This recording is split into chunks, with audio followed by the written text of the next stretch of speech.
Hi hello welcome back to my channel. ಹೇಗಿದ್ದೀರಾ ನೀವೆಲ್ಲ ಚೆನ್ನಾಗಿದ್ದೀರಾ ಅಂತ ಅಂದ್ಕೊಳ್ತೀನಿ. ಇವತ್ತಿನ ವೀಡಿಯೋದಲ್ಲಿ ನಾನೊಂದು ಸ್ನ್ಯಾಕ್ಸ್ ರೆಸಿಪಿ ಒಂದು ಸಿಂಪಲ್ಲಾಗಿ ಒಂದು 10 ಮಿನಿಟ್ಸಲ್ಲೇ ರೆಡಿ ಮಾಡ್ಕೋಬೋದು. ಅದೇ ಆಲೂ ಪಾಪ್ಕಾರ್ನ್.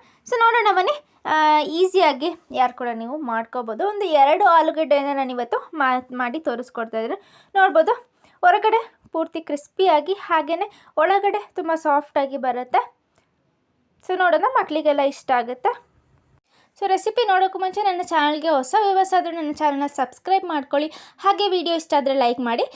ನೆಕ್ಸ್ಟ್ ನಾನು ಹೇಳೋದಕ್ಕೆ ಬಂದಿರೋವಂಥದ್ದು, ನಿಮಗೆ ಯಾವ ರೆಸಿಪಿ ಬೇಕು ಅಂತ ನನಗೆ ಕಮೆಂಟ್ ಸೆಕ್ಷನಲ್ಲಿ ತಿಳಿಸಿ. ನಾನು ಅದೇ ರೆಸಿಪಿ ನೆಕ್ಸ್ಟ್ ಮಾಡಿ ತೋರಿಸ್ತೀನಿ. ಸೊ ನೋಡೋಣ ಬನ್ನಿ, ನಾನಿಲ್ಲಿ ಒಂದು 2 ಆಲೂಗಡ್ಡೆ ತೊಗೊಂಡಿದ್ದೀನಿ ಬೇಯಿಸಿರೋ ಅಂಥದ್ದು.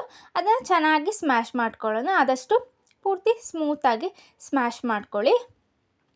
ಅದಕ್ಕೆ ನಾನಿಲ್ಲಿ ಪಾನಿಪುರಿ ಮಸಾಲ ತೊಗೊಂಡಿದ್ದೀನಿ 1 ಟೀ ಸ್ಪೂನ್. ನೀವು ಇಲ್ಲಾಂದರೆ ಚಾಟ್ ಮಸಾಲ ಕೂಡ ತೊಗೋಬೋದು, ಇಲ್ಲಾಂದರೆ ಗರಂ ಮಸಾಲೆ ತೊಗೋಬೋದು. ಅದಕ್ಕೆ 1-2 ಟೀ ಸ್ಪೂನಷ್ಟು ಕಾರ್ನ್ಫ್ಲೋರ್, ಹಾಗೆಯೇ ರುಚಿಗೆ ಎಷ್ಟು ಬೇಕಷ್ಟು ಉಪ್ಪನ್ನು ಹಾಕಿದ್ದನ್ನು ಮಿಕ್ಸ್ ಮಾಡ್ಕೊಳ್ಳಿ. ಸೊ ಕಾರ್ನ್ಫ್ಲೋರು ಹಾಗೆ ಚಾಟ್ ಮಸಾಲ ಉಪ್ಪು ಎಲ್ಲ ಕಂಪ್ಲೀಟಾಗಿ ಮಿಕ್ಸ್ ಆಗಬೇಕು. ಆ ರೀತಿ ನೀವು ಇದನ್ನು ಮಿಕ್ಸ್ ಮಾಡ್ಕೊಳ್ಳಿ. ಅದಾದಮೇಲೆ ಕೈಗೆ ಸ್ವಲ್ಪ ಆಯಿಲ್ ಸ್ಪ್ರೆಡ್ ಮಾಡಿಕೊಂಡು ಚಿಕ್ಕ ಒಂದು ಬಾಲ್ ರೀತಿ ನೀವು ಮಾಡ್ಕೋಬೋದು. ನಿಮಗೆ ಯಾವ ಶೇಪ್ ಬೇಕಾದರೂ ಮಾಡ್ಕೋಬೋದು. ನಾನು ಚಿಕ್ಕ ಬಾಲ್ ಶೇಪಲ್ಲಿ ಮಾಡ್ಕೊಳ್ತಿದ್ದೀನಿ, ನೋಡೋದಕ್ಕೆ ಕೂಡ ತುಂಬ ಚೆನ್ನಾಗಿರುತ್ತೆ ಅಂತ. ಸೊ ಇಷ್ಟೇ, ಇದನ್ನು ನಾವು ಆಯಿಲಲ್ಲಿ ಫ್ರೈ ಮಾಡ್ಕೊಳ್ಳೋಣ. ಆಯಿಲ್ ಚೆನ್ನಾಗಿ ಬಿಸಿಯಾಗಿರಲಿ. ಇದನ್ನು ಒಂದು ಮೀಡಿಯಮ್ ಟು ಹೈ ಫ್ಲೇಮಲ್ಲಿ ಇಟ್ಟಿದ್ದನ್ನು ನೀವು ಫ್ರೈ ಮಾಡ್ಕೊಳ್ಳಿ. ಸೊ ಹಾಗೆಯೇ ನನ್ನ ಸಬ್ಸ್ಕ್ರೈಬರ್ಸ್ಗೆ ಹೇಳೋದು, ನಿಮಗೆ ಯಾವ ರೆಸಿಪಿ ಬೇಕು ಅಂತ ನನಗೆ ಕಮೆಂಟ್ ಸೆಕ್ಷನಲ್ಲಿ ತಿಳಿಸಿ. ಆದಷ್ಟು ನಾನು ಟ್ರೈ ಮಾಡ್ತೀನಿ ಅದೇ ರೆಸಿಪಿ ಮಾಡೋದಕ್ಕೆ.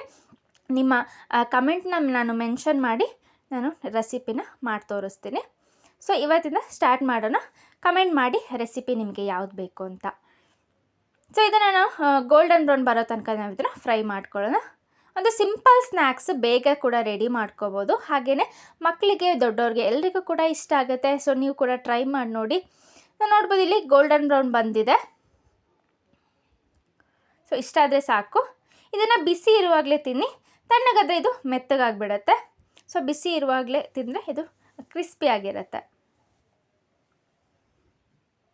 ಸೊ ನಾನು ಎಲ್ಲದನ್ನು ಬೇರೆ ಪ್ಲೇಟಿಗೆ ತೆಗೆದಿಟ್ಕೊಳ್ತಿದ್ದೀನಿ. ಸೊ ನೋಡ್ಬೋದು, ಒಂದು ಬೌಲ್ಗೆ ಹಾಕಿ ಇದರ ಮೇಲೆ ಸ್ವಲ್ಪ ಚಿಲ್ಲಿ ಪೌಡರ್ ನಿಮಗೆ ಯಾವುದು ಚಾಟ್ ಮಸಾಲ ಬೇಕೋ ಅಥವಾ ಉಪ್ಪು ಬೇಕು ಅಂದರೆ ನೀವು ಇದನ್ನು ಸೇರಿಸ್ಕೋಬೋದು. ನಾನು ಸ್ವಲ್ಪ ಚಿಲ್ಲಿ ಪೌಡರ್ ಸೇರಿಸ್ಕೊಳ್ತಾ ಇದ್ದೀನಿ. ಸೇರಿಸಿ ಇದನ್ನು ಸ್ಪ್ರಿಂಕಲ್ ಮಾಡ್ಕೊಳ್ತಿದ್ದೀನಿ. ನಿಮಗೆ ಸ್ವೀಟ್ ಬೇಕು ಅಂದರೆ ನೀವು ಸಕ್ಕರೆ ಕೂಡ ಆ್ಯಡ್ ಮಾಡ್ಕೋಬೋದು, ಚೆನ್ನಾಗಿರುತ್ತೆ. ಇಲ್ಲ ಅಥವಾ ಸಕ್ಕರೆ ಪುಡಿ ಆ್ಯಡ್ ಮಾಡಿಕೊಂಡು ಚೆನ್ನಾಗಿರುತ್ತೆ. ಸೊ ನೋಡಿದ್ರಲ್ಲ ಇವತ್ತಿನ ರೆಸಿಪಿ, ನಿಮಗೆಲ್ರಿಗೂ ಇಷ್ಟ ಆಯಿತು ಅಂತ ಅಂದ್ಕೊಳ್ತೀನಿ. ಇಷ್ಟ ಆಗಿದ್ದರೆ ಕಮೆಂಟ್ ಮಾಡಿ, ಹಾಗೆಯೇ ನಿಮ್ಮ ಫ್ರೆಂಡ್ಸ್ ಆ್ಯಂಡ್ ಫ್ಯಾಮಿಲಿಗೆ ಶೇರ್ ಮಾಡೋದನ್ನು ಮರಿಬೇಡಿ. ಹಾಗೆಯೇ ಹೊಸ ವ್ಯೂವರ್ಸ್ ಯಾರಾದರೂ ನೋಡಿದರೆ ಸಬ್ಸ್ಕ್ರೈಬ್ ಮಾಡೋದನ್ನು ಮರಿಬೇಡಿ. ಸೊ ವಿಡಿಯೋನ ಇಲ್ಲ ಎಂಡ್ ಮಾಡ್ತಾ ಇದ್ದೀನಿ. Thank you for watching.